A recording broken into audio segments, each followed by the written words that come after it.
झारखंड में रामनवमी के दिन से ही अलग अलग जिलों में अलग अलग जगहों पे तनाव पैदा हो रहा है, अलग अलग घटनाओं की वजह से। हालांकि स्थिति काबू में है, लेकिन लगातार ऐसे जो है बैक टू बैक घटनाएं घट रही है। साहबगंज में हनुमान की प्रतिमा को विखंडित किया गया। इसके अलावा 10वीं को दुर्गा विसर्जन के दौरान उपद्रव होता है।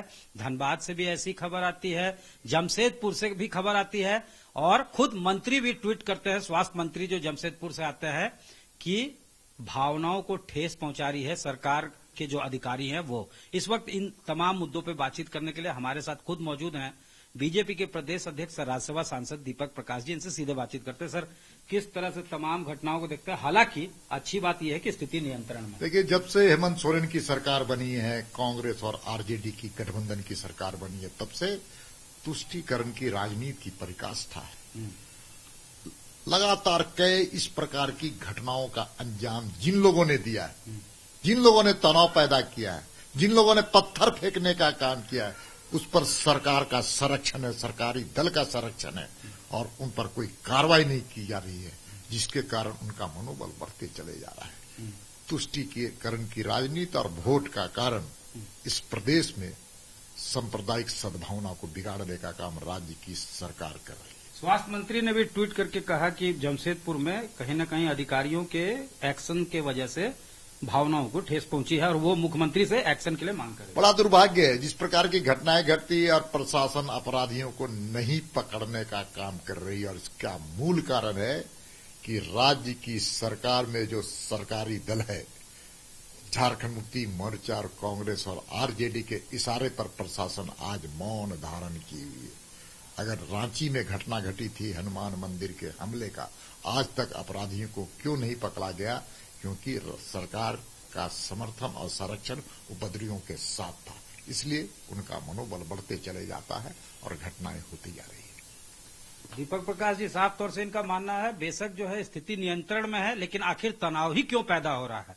और क्या इनका सवाल है कि ये तुष्टीकरण की सरकार की नीति नहीं है और ये तुष्टीकरण का प्रकाष्ठा नहीं है कि इस तरह की घटनाएं जो है बार बार देखने को मिल रही है। झारखंड के साहबगंज में इंटरनेट सेवाएं बंद कर दी गई है। बैक टू बैक वहां पे 2 घटना हुई।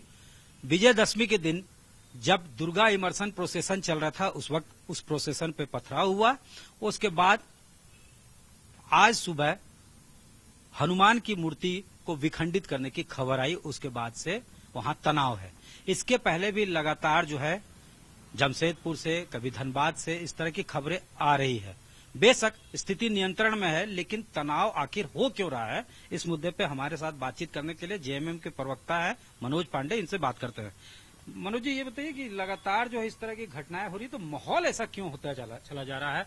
और ठीक है कि प्रशासन बाद में जो है एक्शन में आता है और कंट्रोल कर लेता है।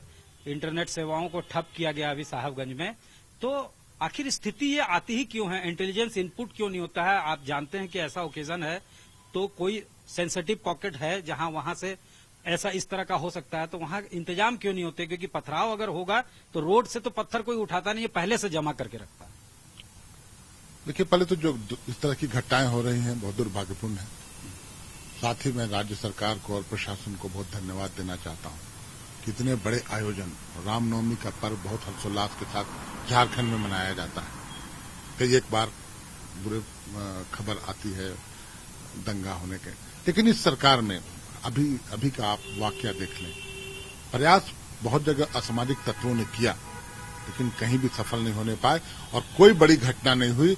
प्रशासन ने चुस्त व्यवस्था माननीय मुख्यमंत्री के निर्देश पर कर रखा था, तो स्थिति को अंडर कंट्रोल किया, इसके लिए धन्यवाद के पात्र है। लेकिन जो परिस्थिति, जो माहौल बनता जा रहा है, आपने देखा होगा विधानसभा में भी डीजे बजाने को लेकर हंगामा और भी कई एक तरह की प्रोवोकेटिव बातें सामने आती हैं। अब जो विखंडन, आप कहना चाहते हैं प्रोवोकेशन जो है बीजेपी की तरफ से हो रहा है पूरी तरह से, मैं बता रहा हूं, उससे किसको फायदा होता है? धार्मिक ध्रुवीकरण या धार्मिक उन्माद का राजनीतिक फायदा किसे मिलता है? इनके पास तो अपना कुछ मुद्दा है नहीं। ये तो चारों तरफ से घिरे हुए हैं। न महंगाई पर कुछ बोलते हैं, न अडानी के रिश्तों पर कुछ बोलते हैं, न जो लूट मचा रखी है इन लोगों ने, जो देश बेच दिया उस पर कुछ बोलते हैं। तो इनके पास एकमात्र उपाय है कि किसी तरह धार्मिक उन्माद फैलाओ, उसका फायदा लो। लेकिन इस सरकार के रहते ये सफल नहीं हो पाएंगे। जो भी असामाजिक तत्व होगा, जिस धर्म का होगा, उस पर कड़ी कार्रवाई करती है। यह सरकार न किसी को बचाती है न किसी को फंसाती है। तो वैसे तत्व से कड़ी कार्रवाई उस पर हो रही है। इसी का नतीजा है कि सभी जगह स्थिति नियंत्रण में आया। और जहां तक दंगे की बात है, पूछिए दिल्ली में दंगा हुआ था कि नहीं? किसकी सरकार थी? पुलिस प्रशासन किसका था? उत्तर प्रदेश में होता है कि नहीं पथराव की घटना? गुजरात में होती है कि नहीं?